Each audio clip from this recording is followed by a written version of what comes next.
The Big Issue. Breaking down the issues that matter.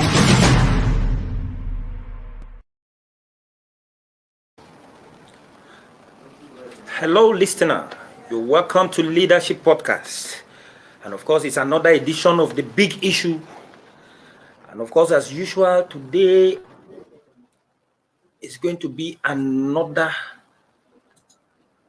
edition that will be packed full of issues, big issues, at the end of but that borders on the national interest.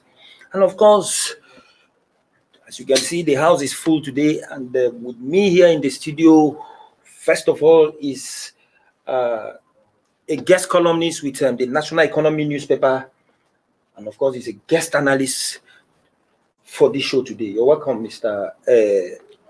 Opara. Thank you very much. And of course, our in-house analysts are here too. Mr. Silas Ezegu. You're welcome. Tunde Ogontola. Thank you for having me. And Bode Gbadebo. It's my pleasure. And of course, the big issue of the day is banditry and the growing spate of abductions in Nigeria. The rate of abduction in the country is growing by the day. And of course, the entire country has become a danger zone where you will not sleep without waking up the next day to hear that abductions have taken place. And of course, it's just like a routine news now, because you will always hear of abduction. Just as you were thinking of focusing on another issue, the news headline will come with another abduction. And of course, it is what we are going to discuss today, because the whole country now is now thrown into fear, panic. There is terror everywhere. In just one day, 60 people were abducted. A monarch was abducted in Kaduna. 2 soldiers were abducted in Borno, Meduguri, what is the Damatru way, and I think 2 again were abducted. The director and some other people. They were all in Yobe State. It calls for serious concern, and that is what we are going to interrogate today. The bandits appear to be gaining much ground in terms of abduction, so that they have become so daring to the extent of abducting even soldiers, security operatives. What have you to say about this ugly development, Opara? Thanks so much for having me. I remember one of my piece in my column to the National Economy. I tagged it Banditry PLC, because that's basically what is going on. You cannot sell a product if you don't have customers. I think so. Banditry is thriving because it's like a collective thing across the land. The traditional rulers, the politicians, different kinds of religious bigots, whether they are from the Christian side or the Muslim side, a whole lot of these people are involved in this nefarious trade. Because I don't know the last time you ever traveled, through the Kaduna Abuja axis, or going through, by road, going to the southeast and all that. Along these routes is just like mayhem, period. And I remember, 3-4 years ago, my twins, DNA twins, they were actually, kidnapped along the Lokoja highway. And I know it was a terrible nightmare for my family. And then it was just, coming up. But these days it's a declared PLC program, because at the end of the day, the police are handicapped, the army are being kidnapped, they are handicapped. These guys have superior, firepower, and the police are looking very vulnerable. They are not. A lot of time they will say change the IG change the DIG, change this and change that. But at the end of the same cry in the wilderness is still going on right now. Yes. So now, what is the solution? For me, if you want me to continue. Well, no, you will continue. Yes. Before we even start talking of this solution, Sure. let's look at something. You said something here that the police, the security agency are even now looking vulnerable, helpless. Okay, for instance, look at the 60 persons abducted along Guso Zamfara Road. They say in a broad daylight around 3 p.m. the criminals came out of the bush shooting sporadically in the air, forcing vehicles to stop. And at the end of the day, if you consider the time such an operation took place, it would have been enough to say they would have security operatives would have been mobilized. But yet nothing is happening. Mr. Silas, why are these people becoming so daring? I think that bloody bold. I think that it's not today started that abductions will be happening and the police will not respond. The soldiers will not respond. We remember the first major mass abductions of Chibok guys, and then followed by the Dapchi kidnapping, mass kidnapping. They took about 276, and the whole world shouted. After a few years, they also took from Dapchi, Yobe State, they took 100 and something, and then the one of Dapchi was even a bit worrisome because there were reports that the security agencies were notified about their coming, and there was no response until they did it and went away. Even recently in Kaduna, when they attacked one of the schools, they took them away on foot. It was a walk for kilometers on foot, and yet there was no response. I think that's a fundamental problem with security in Nigeria. It's like as if they have kind of lost the nerve to react to issues they should normally react to. And we will talk about them not having enough manpower and enough equipment. But I do not buy all that. I think that even with what they have, if they mean to respond, they can respond. Of course. If they look, it depends on the will of the government. I would say something before we enter the studio. I said, if the government felt that Kanu was a problem, they cross borders to go and pick Kanu from somewhere. If they felt that Igboho was a problem, they also mean that Igboho is saying they're trying to bring him from outside the country. So if they take these bandits as seriously as should take them, I believe that some of these ones are kidnapping students, mass kidnappings. There's communication, ransom, demand, courier. They even ask for motorcycles. You pay them money, you buy the motorcycles, and we've not seen any kind of tracking. And then we have a situation where at the end of the day, even the ransom courier that takes ransom to them, they will hold him hostage. If you listen to after counting the money is not correct. One of the friends, one of the pastors, they say they've completed them, they're talking, and we registered for name and say we need to track these things. You can't tell me that they don't know what the guys are. In fact, about a month ago or thereabout, there was a park in either Taraba or so, where the natives said these guys came in from either Benin Republic that are inhabiting the park. They will come, kidnap people, the community will go and pay and raise them. Whenever they want, they will come to the road and kidnap. And they reported this matter. And those bandits are still there. I've not heard that the security agents have stormed that forest to clear them from that national park. So I don't think it's just a question of not having the capacity. I think there's a willpower. They don't have the will to act. If they have the will to act, they will act. And we know the police in Nigeria. If they mean anything, they will stop at nothing to get it. I agree with you, Mr. Silas. And the bandits are not even, it's not just a matter of police again now. Because it has been cause for people to actually identify these people as terrorists. Bandits make them look less. They're not shooting down fighter jets. Which ordinary bandit criminal will shoot down? That means they are supposed to aid missiles now. And those people who use those kind of people are terrorists.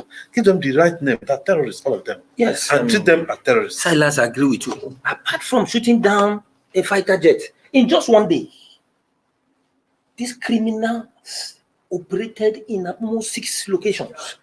That way you see an abduction taking place in Meduguri Damatri Road, 60 persons abducted. Then 2 soldiers in Borno State. That same road, 2 months ago, where our security operatives in all this, that there was not even a case of repelling. Bode. Well, I think if they are unable to repel these attacks, the answers are not far-fetched. It is a glaring fact. Even though Salah said he will not buy the fact that police inadequately, not just police, even the whole security services, whether they are not, the number is inadequate and they are not properly equipped. But the truth of the matter is this: the Nigerian police, as presently constituted, is not adequate for a nation of over 200 million people. You know that. About 300,000 police force. Grossly inadequate. That's one. Apart from inadequacy of manpower, there is also the issue of proper equipment they don't have. In fact, we have seen over time that even criminals in all parts of the country are more equipped than our own security services, which is very, very, bad commentary on policing or security of the country. Now, of the 300,000 or so policemen you have, a large chunk of them are busy with mundane, tasks or activities. A large chunk of them, they are the one following VIPs about.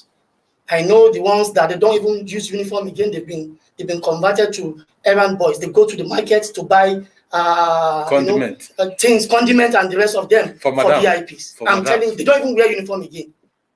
You will not know that they are policemen again. They've been converted. They only get salary alerts from the the payment authority or whatever from the police. So in such a situation, you don't expect a vast country like Nigeria to be adequately policed to stop banditry.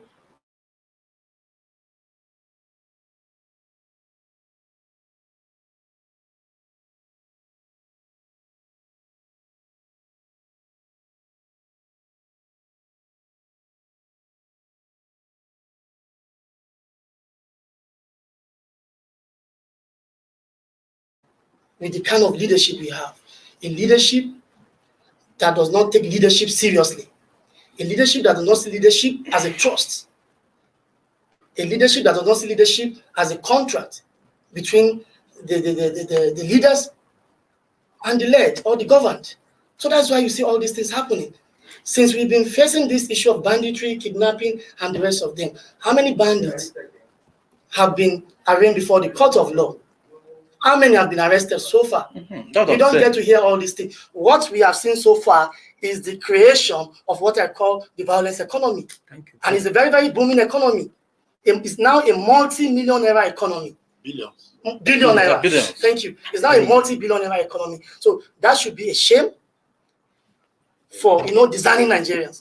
That should be a sad commentary on anything about Nigerian projects. So it's a long way to go. Thank you, Bode. And government claims they claim they have been doing a lot to crush these criminals. There is difference between claims and action. They are gaining ground every day in their nefarious activity.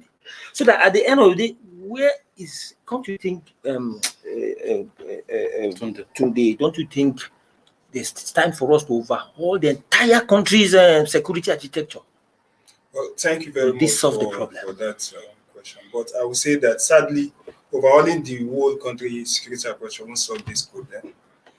Why I say this is Nigerians are saying there are pictures of Gumi with bandits all around. And Gumi will say to us that he did not go there alone. Security agents. Now you are so they know where they are with these bandits. You are free with them. Now you say you are fighting this insecurity. It's not possible. You cannot keep doing this thing and say banditry will not continue. Even those in the village who don't have what to eat, we join them. Sorry to cut you short, Tunde. Sorry to cut you short. Yes. You said the likes of Shigumi, they go to meet this bandit. I remember what Gumi said recently, that Whenever he goes there, he goes in the company of security. agents. No one said there's no willpower. Yes, he said that they are not criminals. He He said those guys are not He criminals. said that you're looking for money. They are looking for And money. the governor of Kaduna State said that you're just businessmen. John, No? if you tag, You can imagine. They're just If businessmen. they you will join them. This is not a If you criminal tag activity. bandits, So, they're looking businessmen, for money. and you say they are also not criminals. And they're shorting Well, school because of maybe them. perhaps maybe you should just Someone said there's screen them for there's them, no and they should come and willpower help the government. to stop these guys. There's no willpower. Killed on a daily basis and you say Politically, they are not criminal. Security It's so wise, sad. It's so there's no sad. willpower. It's so That's sad just that. that we are passing through this kidnapping and bandit scourge in this nation. Well, I cannot say anything, but all I can say is the security situation in Nigeria is deteriorating. Well, it's not something to be proud of, although the federal government has said we should not keep talking bad against them, like stop giving them more oxygen. But I must say they need to take the bull by the horn. You cannot keep pampering bandits and saying it should not go. Look at our borders. Our borders are highly porous. Farmers cannot go to farm. There are inadequate police. Yeah. How many of the VIPs? I know some VIPs who will call me, please, can I help them to get train ticket? Nobody can go through the road. And I'll tell them, I don't work there and I can't do anything. Nobody can travel by the road anymore, whether from Kaduna to Abuja or Abuja. Anywhere, to, yeah. In fact, all the whole nation. So we just need to wake Something up has to and give. be grateful. Imagine this Something type of- has to give. Imagine this type of a thing. Okwara. Now you can see that there's another development, according to reports, that the criminals are not even getting their ransom through banks. It means there could be connivance between them and these banks. Because if not, why would the bank allow such criminal activities without drawing attention of these security agencies? Because there's no way you do transaction that has to do with paying of ransom in the bank that the bank officials will not have. Because the kind of money they pay as ransom is not small money. It will draw the attention of even the management of the bank. Then, now, it's not about taking money, go to a certain location, drop it, then now pay ransom through the bank. This kind of, what are the bank officials doing? See, my brother, this is, my brother captured it already. This is a total governance collapse, period. Because why are we voting in a person to be a governor of a state?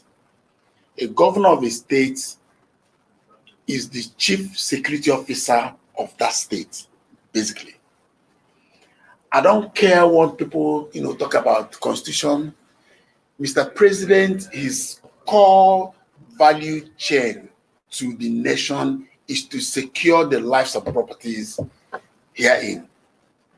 And if these people that are in different government houses are so comfortable themselves, they have a battery of hoodlums that I want to call, security forces all over them. But at the end of the day, have you ever been to Villa and see the battery of security attaches to a governor? And at the end of the day, they are not. See, this question It's not only the governor. Apart from the governor's own convoy, even the wife, being the first lady, has her own Lawmakers. So my brother, unless our ministerial team, unless our governors, unless Buhari himself, unless there's a serious security process that will ensure that, listen, let us all of us gather and see what is going on in Nigeria.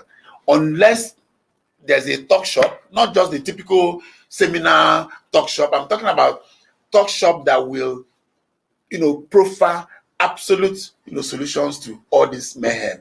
And unless this thing is done, and unless the federal government declares these so-called bandits criminals, terrorists, and classifies them as so, we are just scratching the surface. So at the end of the day, all we need to do is that unless we even the civilians, even all of us that are seated there, unless we have that support structure that we are going to provide to the police, to the army, in terms of information dissemination, in terms of whatever we need to drop.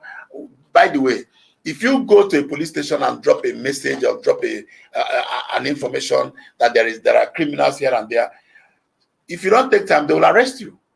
If you don't take time, they won't even let you go until you before you know it, you're already the accused. So what I'm saying is that the system that we are operating right now is defective, and unless the governance process is reorganized so that those that are leading this pack, this nation, will realize where they are going wrong, then we're really, really deep shit. Okay, listener, let's quickly take a short break and we'll be back. But before we go for short, don't forget that we'll be expecting your comments, and once we have them, we'll take them as they come. Thank you.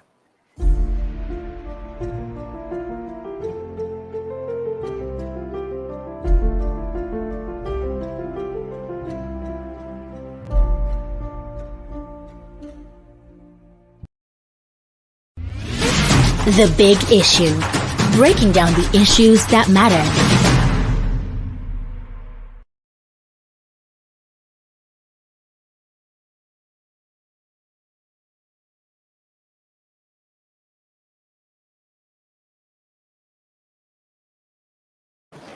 Okay, listener, you're welcome back.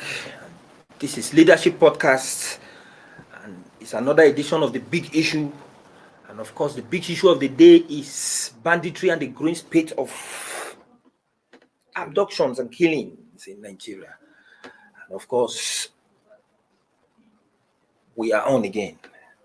Silas, we're talking of the latest development where the criminals, kidnappers, are reportedly collecting money through banks, the ransom, with all the security measures that are being put in place in banking transactions, like the BVN, NIN, and so forth.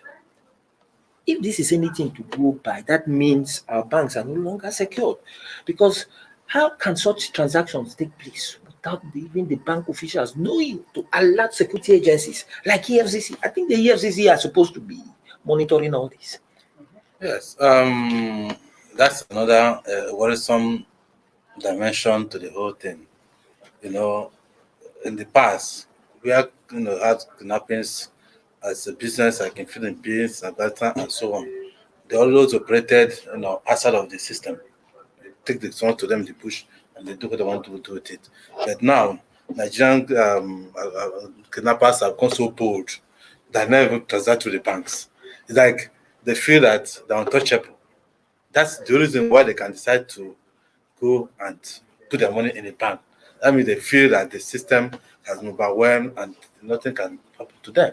So I know, like the story when I read it from a newspaper, as well as the sum they were talking about there, the person that reported it was a small sum, like 500,000, 1 million, and co. But I also know that all these other hundreds of millions they collect, they don't keep them in the bush. You understand? What they do with the money in the bush there, they will spend them in towns. Some of them take it, they go to this exchange people. Bureau exchange people. They convert them to dollars and the money goes into the system. They cannot bank them. So when I said there was no will at that time was that if the security justices are thinking, they can track the money. They don't eat the money in the bush. They collect hundreds of millions. They collect.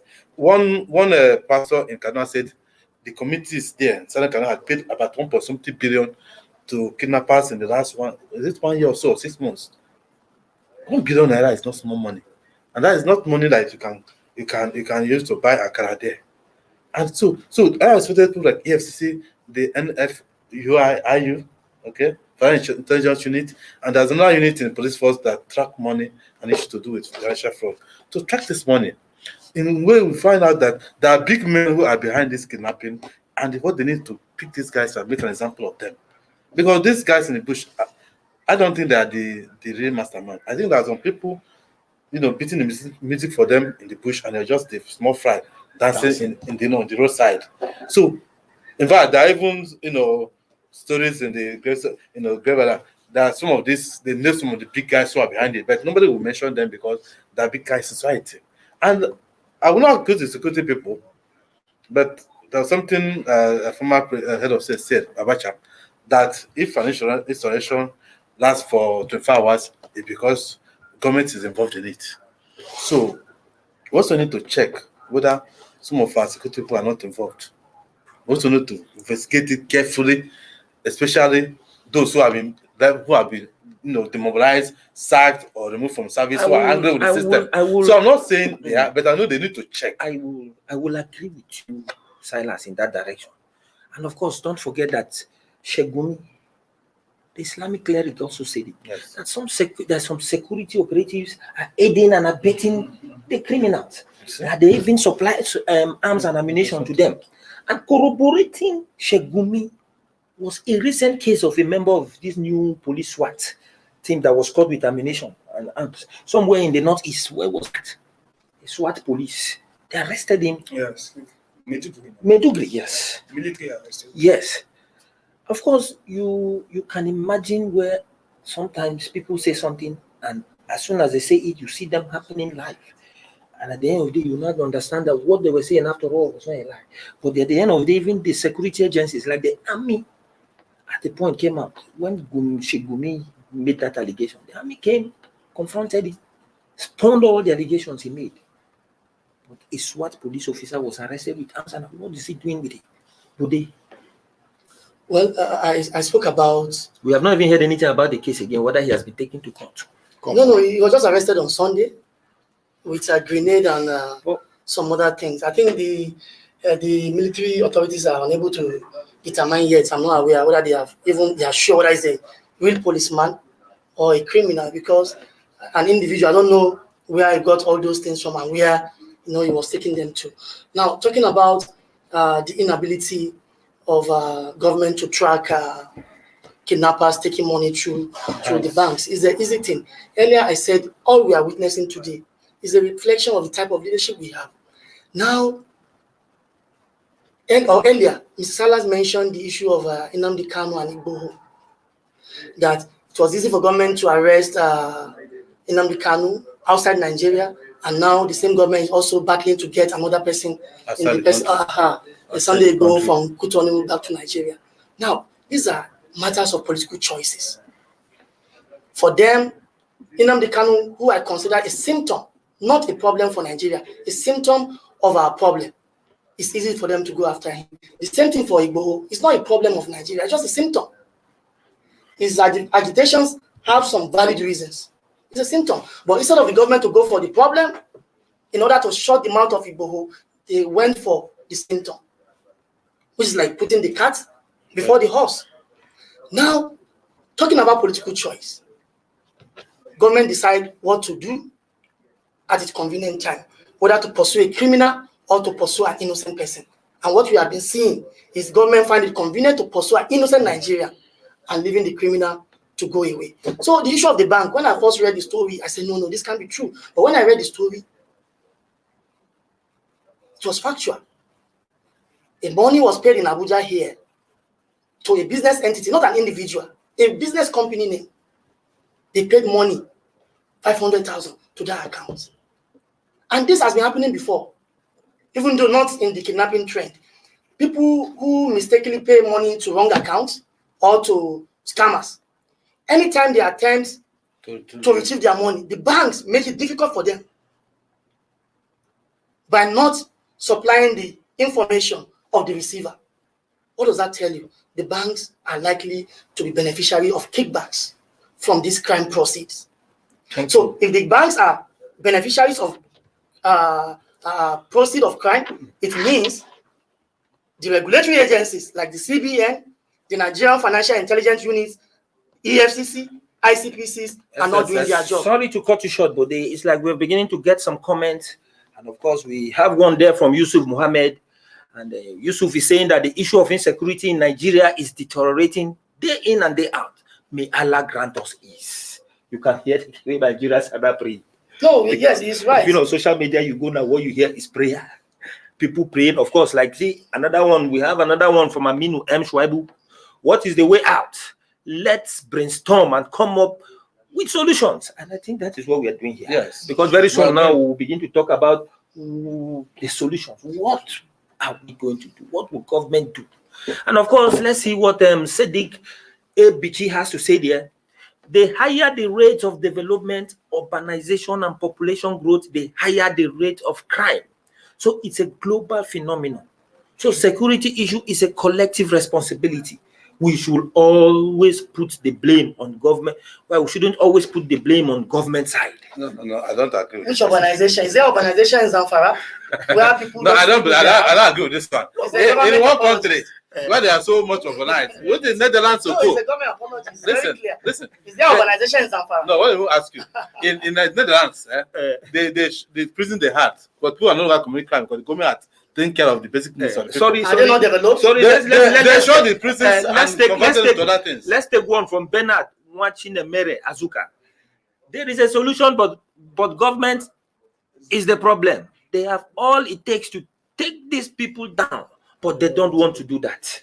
I said political will. They don't have the will. That's the truth. I said they don't have the will. That is the way. Nigerians believe that government is not interested in bringing No, down. Silas. When it comes to the will, I can understand, because when you say some security agencies are in connivance with these criminals, aiding and abetting them, and sometimes people will even some of the residents of community will say that even at checkpoints or police or military posts where you see them seated, it's as if before the operation starts, they give them information that we are coming to operate, or clear the chance for us. Perhaps like 1 hour or 30 minutes before the attack, you see the military personnel. It happened in Banditry now. The command there, evacuated, and after they struck, the attack came back, and now nobody has been held, accountable for that lacuna. Of course, we have another one here from Munta Shagari. Munta Shagari says, "For me, I think not having enough manpower is an excuse. Correct. Our leaders couldn't agree that we have a great problem. So how can we solve them?" So what is it actually saying about manpower here? See. There's an That's excuse. what I said earlier. He said an excuse. Enough, He said they're using it as an excuse. He said they're using it as an excuse. And of course, Adebayo Amodu is saying that the issue of banditry in Nigeria is a big conspiracy that cuts across ethnic, political, and economic divides. Somebody said, if we know those behind it, we would marvel. Yes. We are in the hands of a terrible cabal. Of course, you see what Amodu said. Kind of leadership we For have. Amodu, it's like a cabal is in charge.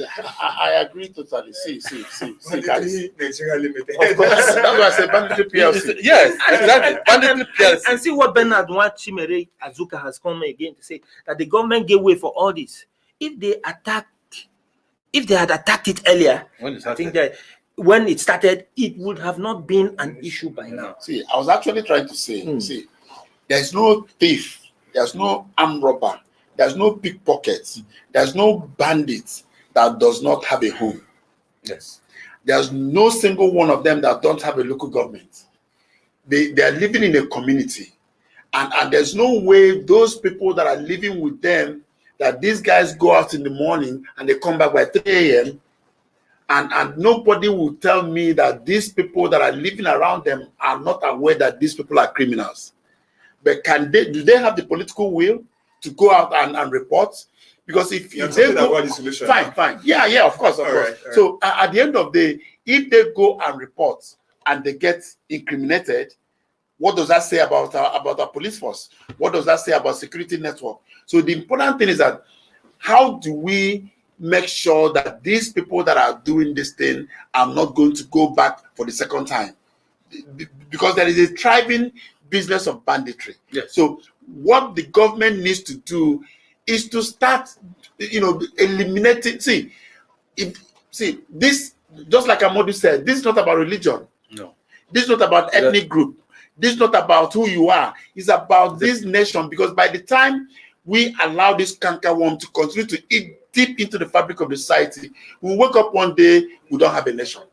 Basically. Yes, of course. That reminds me. You see, the president himself, President Muhammadu Buhari, had once called on the traditional institution to lead the way in the fight against all these crimes, How? banditry and With things. what? Of course, With what? what? No, Their looks? listen to what It's not enough. What would they use? Listen Their to, looks? listen to what the president said. The president said, when you talk of intelligence gathering in combating crime, the traditional rulers should be on the See, forefront because number one, they know their communities, See. they have knowledge, and by the time they begin to question some strange persons that come into that community and the people they go into, You're asking them to commit suicide. how? Eh? No, How many of the like- traditional rulers have they kidnapped and killed? Let's How many of them have they kidnapped and killed? These guys that are shooting down Alpha jets, fighter jets, and you're talking about. But don't forget, Listen, sorry, I'm let me not tell cutting you. you, Let but me tell you something. Okay. The one security chief said before any of those attacks on schools happened, the governors were alerted about it, ahead of it. Do you understand? But the big problem is that the governors that are chief security of the states do not have control of the what? Of the security apparatuses.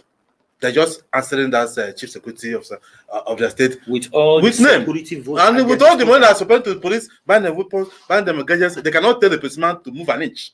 That's why they're asking for what? For a devolution of power, the solution of the police. If a governor has his own police, he can, if his police chief knows that if he does not control this thing, does not send a man to go and deal with it, they'll be fired. He'll go and walk. But if he knows that the power comes from, in fact, I'm a governor, Enugu State governor, I'm trying to round off. Once reported an attack by this Fulani militia, not Fulani, militia, in a community, and the brigade commander in Enugu refused to act. I say we're waiting for order from Abuja, and nothing happened until they killed all those people. Do you understand? So that's the problem. We need to decentralize the police. Let the police let them be combated from the state governments, so that we can start dealing with this one by one. But if you have it in the center place and the powers at the center don't have the way to stop them, then that's where we are now. While I was talking about I recalled what President Buhari said. I remembered one traditional ruler, a monarch from which state, who came out and spoke. He sounded in Taraba, Yes. sounded a note of warning. Yes. And he called names. Code names. And of course, you could see that for me, I felt that was a direct response to what the president said. Because at the end of the day, since they deal with the people at the grassroots, and of course, they know all this terrain, and of course, they will always be privy to certain information as to who comes into their community. And they will be of help. Just like what that monarch in Taraba did, coming out to even threaten the bandits, threaten certain people within his community. Well, him coming out to threaten the bandits is better for him. Soon, the bandits will come out to threaten him. Just like what's happening in Maiduguri, where Boko Haram overrun a whole town. So for this banditry thing to be stopped, the government should first declare them terrorists. And treat them as more as such. Because according to Martinuela, a German philosopher, he said, if we don't speak out now, he said, they first came for the capitalists. I did not speak out because I was socialist. They came for the trade unionists. I did not speak because I was Israeli. They came for the Jew. I did not speak out. Then they came for me. Nobody to speak for me. We all must speak out against this evil called banditry. Thank you, Tunde. Opara, at least to round up now, what do you think is the solution to this? Especially now that we're beginning to see that even security agencies are helpless to the extent that soldiers have even been arrested. A situation where the hunter will now become the hunted. Quickly before we round up. See, governors and presidents are our solution providers based on our constitutional framework. And if they cannot do this, please let them get the hell out of that place. Period. Well, listener, that is the much we can take for today's edition of Big Issue. And of course, I know you had a wonderful time listening to us out there. Join us same time tomorrow for another edition of the program. For now, we say it's goodbye.